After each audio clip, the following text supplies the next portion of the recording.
Pessoal, nosso tema de hoje é Ministério Público do Trabalho. E assim, aqui eu quero inovar um pouco. Eu quero conversar com vocês um pouco a respeito do concurso do Ministério Público do Trabalho.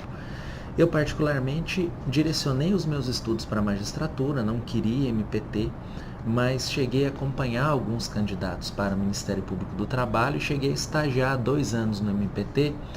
E por ter contato com muitos procuradores e amigos procuradores do trabalho, eu soube mais ou menos formatar uma base de estudos do MPT, até seguindo a linha do que a galera que passa no Ministério Público do Trabalho costuma estudar.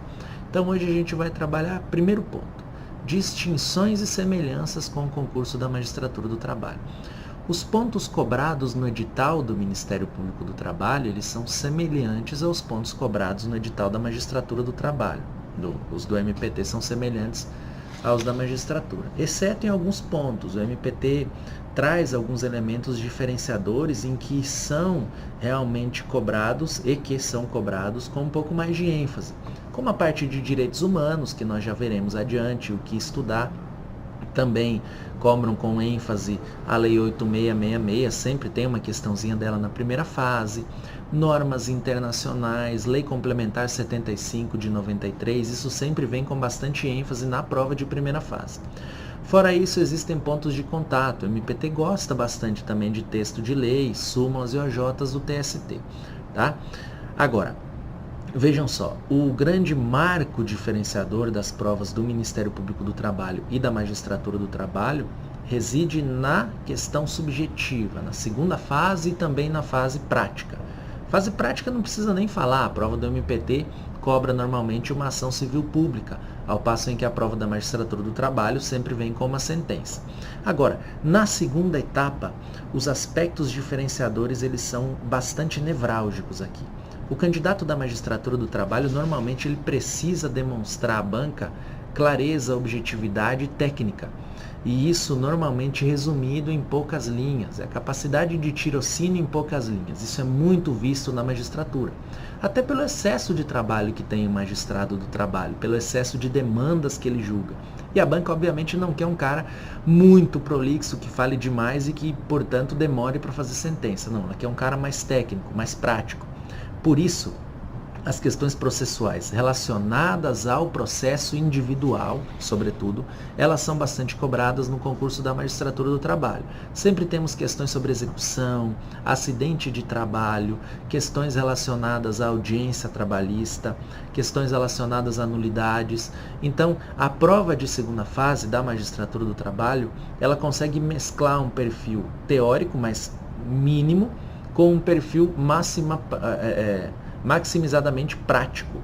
Ou seja, eu foco mais na prática, na atuação, do que na teoria. Isso não acontece na prova do Ministério Público do Trabalho. As provas do MPT, normalmente, no ponto de vista teórico, elas são muito mais abrangentes que o da magistratura.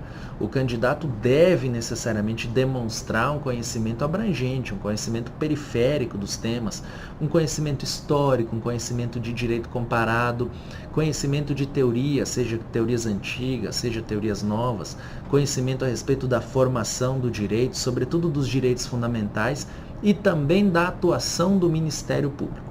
E aqui eu separei algumas obras que eu acho interessantes para o concurso do Ministério Público do Trabalho, sem que, lógico, isso elida a necessidade do candidato conhecer as teses das coordenadorias do Ministério Público do Trabalho. É muito importante que o candidato a membro do Ministério Público do Trabalho conheça, sobretudo, as teses existentes nas suas coordenadorias, ou seja, coordenadoria de infância, administração pública, fraude, enfim. Essas teses são as teses que vão vincular você, candidato, à prova subjetiva e à prova de sentença. Então há uma linha uniforme para você seguir de acordo com a orientação dessas teses. Mas eu preciso de um conhecimento teórico, eu preciso de uma bagagem doutrinária, que é o que a gente vai discutir agora. Primeiro livro. Dignidade da Pessoa Humana e a Constituição de 88, do Ingo Wolfgang Sarlet.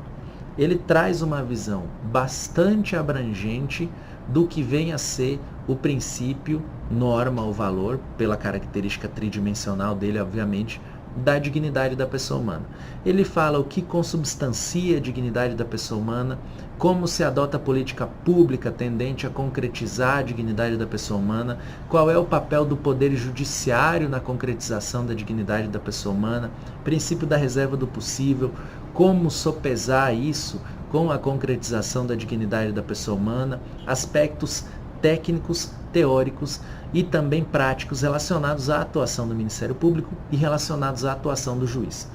Outra obra bastante interessante que nós não podemos deixar de estudar são as obras da Flávia Piovesan, que tratam, primeiro ponto, isso sempre tem uma questãozinha na primeira fase do MPT, casos perante as Cortes Internacionais de Direitos Humanos em que o Brasil foi parte.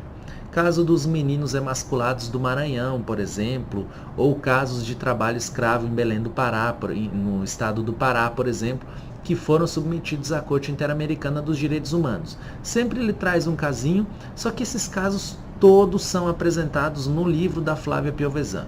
Todo o aparato do caso, a solução do caso, o histórico que deu causa àquela situação submetida à Corte Internacional.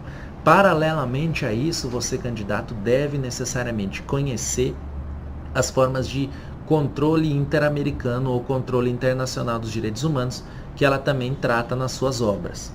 Outro livro bastante interessante, é um livro recente, até de processo coletivo do trabalho, do desembargador do TRT1, Enoque Ribeiro dos Santos.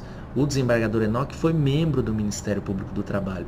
Então ele trata com muita didática a forma de atuação do MPT ou a forma do desenrolar do processo coletivo, tendo à frente o Ministério Público do Trabalho ou, obviamente, o sindicato como detentores dessa legitimidade extraordinária ou legitimidade autônoma, um livro que vale a pena ler. Outro livro, Compêndio de Direito Sindical, do Amaury Mascaro Nascimento. Poxa, Alexandre, Amaury morreu, não tem necessidade de estudar pelo livro dele. Gente, o pai do direito coletivo do trabalho no Brasil é Amaury Mascaro Nascimento, tá? Professor catedrático da Universidade de São Paulo, com quem vários doutrinadores tiveram a oportunidade de ter aula, e ele trata de elementos muito conceituais, além de fazer uma abrangência histórica muito densa sobre o desenvolvimento do direito sindical no Brasil e no mundo. Esse livro você necessariamente precisa comprar e você necessariamente precisa ler de capa a capa, ok? Outro livro bastante interessante é o livro de processo coletivo do Fred Didier, volume 4. Fred Didier e Hermes Anetti, que é membro do Ministério Público do Estado do Espírito Santo. Por que eu acho interessante esse livro? Por que eu indico a você a leitura desse livro? Porque essa obra, especificamente, ela traz elementos bastante técnicos relacionados à atuação do membro do Ministério Público no processo coletivo. Então ela traz uma linha do processo coletivo vinculada estritamente ao processo civil, mas que serve como suporte subsidiário e ou supletivo no processo do trabalho. Então essa atuação básica do Ministério Público enquanto guardião dos direitos, atuando na defesa do Estado Democrático de Direito, à luz do CDC, conjugando também sistemas internacionais, sobretudo americano, de forma de atuação em processo coletivo, demandas em massa, molecularização da demanda, isso tudo você encontra nesse livro do Fred Didier. Indico também compra e leitura. Outro livro que eu separei aqui é do desembargador do TRT da 15ª Região, Flávio Alegretti, que fala da tutela jurisdicional coletiva. Também um livro bastante específico que trata de casos relacionados à tutela coletiva dentro do sistema trabalhista. Por isso que eu acho interessante que vocês comprem esse livro também. Noções Gerais de Direito e Formação Humanística, do Vitor Frederico Kimpel e outros autores, Annelise Spaolonzi e mais outros. Eu gosto muito dessa obra e ela serve tanto para a magistratura quanto para o Ministério Público do Trabalho, porque ela traz uma visão moderna da sociologia do direito, da filosofia do direito e da psicologia jurídica. Sem contar que ela traz também pensamentos de filósofos antigos. Então, ela traz uma base histórica bastante densa e ela traz uma base moderna bastante densa também, que é necessária. Na parte de formação humanística, tanto o juiz como o membro do Ministério Público do Trabalho precisam conhecer isso. Como que eu sugiro que vocês estudem essa obra? Primeiro, aspectos modernos, depois aspectos clássicos, aspectos antigos, aspectos densos que embasaram a filosofia e a sociologia do direito contemporâneos, ok? Para fechar aqui na indicação das obras, Teoria dos Direitos Fundamentais, do Robert Alexy, ele trata muito bem da questão da densidade dos princípios. O candidato precisa saber isso para debater bem em segunda fase. No caso de conflito entre direitos fundamentais, qual deve prevalecer, qual não deve prevalecer. Esse tema é um tema de extrema importância para o estudo tanto da magistratura do trabalho, lógico que você vai trabalhar em linhas mais enxutas, questões dessa natureza na magistratura do trabalho, como no MPT, para justificar o conhecimento da questão, para justificar o conhecimento de causa. E aqui vai uma dica de segunda fase. A magistratura do trabalho não gosta muito de você colocar entre parênteses entendimento de autor. Ah, o Ingo entende de tal forma, ou dignidade da pessoa humana é tal e tal e tal. Conceitua L e bota entre parênteses Ingo Wolfgang. Não, a magistratura não gosta muito disso. Mas o Ministério Público do Trabalho gosta tanto que coloca nos espelhos de onde se extrai o fundamento teórico daquele determinado ponto. Então você necessariamente precisa conhecer esse tema, ok? E para fechar, eu acho que é muito importante que o candidato a membro do Ministério Público do Trabalho tenha um conhecimento bastante amplo dos direitos fundamentais. Daí porque eu acho interessante que se estude desde o caso Lute até a divisão dos direitos fundamentais em aplicação direta, indireta, mediata, imediata, irradiação de efeitos, constitucionalização dos princípios, constitucionalização do direito privado, neoconstitucionalismo e a interferência dos direitos fundamentais em todos esses pontos. Valeu, galera? Era esse debate que eu tinha a trazer com vocês aqui na parte do MPT, mais ou menos linhas gerais dos concursos, né? Divergências, semelhanças, e sigamos em frente com novas aulas, então. Muito obrigado pela atenção.